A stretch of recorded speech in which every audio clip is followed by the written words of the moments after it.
Алмазбек Ахунжанович, bizde Kadamjay rayonunda 2 aylı ökmöt birigip, Көтөрүм айыл өкмөтү, Орузбеков айыл өкмөтү birigip, Орузбеков айыл аймагы болуп аталып калды да, ошол Орузбеков айыл аймагында Ак суу боюндагы азыркы Лангар, Кызыл булак, Кескен таш, Гайрат, Аккыяк, Кара Шоро, Жалгыз булак, Кароот, Тамаша, Көтөрмө айылдарынын жалпы тургундары мага кайрылып, элдик демилге менен жаштардын колдоосу менен Россияда иштеп жүргөн мекендештер менен биргеликте Кызыл булак айылына спорт зал жана спорт аянтчаларды куруп, азыркы учурда каражаттары жетпей, спорт залдыга каражат жетпей токтоп турат да.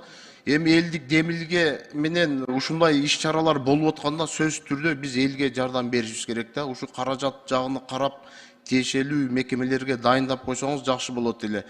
Экинчи маселе ошол эле Орузбеков айыл аймагында жаңы конуштар бар. Бул конуштар Өндүрүш, Сары Тала, Кызыл Мазар, Кудук айылдары.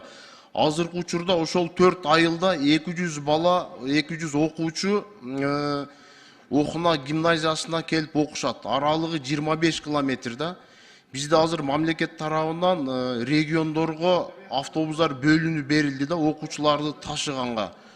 Ошого тиешелүү министрликтерге айтып дайындап койсоңуз, ошол регионго автобус бөлүп берсе, биздин окуучуларды мектепке ташып, ошол эле айыл аймак, Орузбеков айыл аймагы, айыл өкмөт өзү тейлейт эле.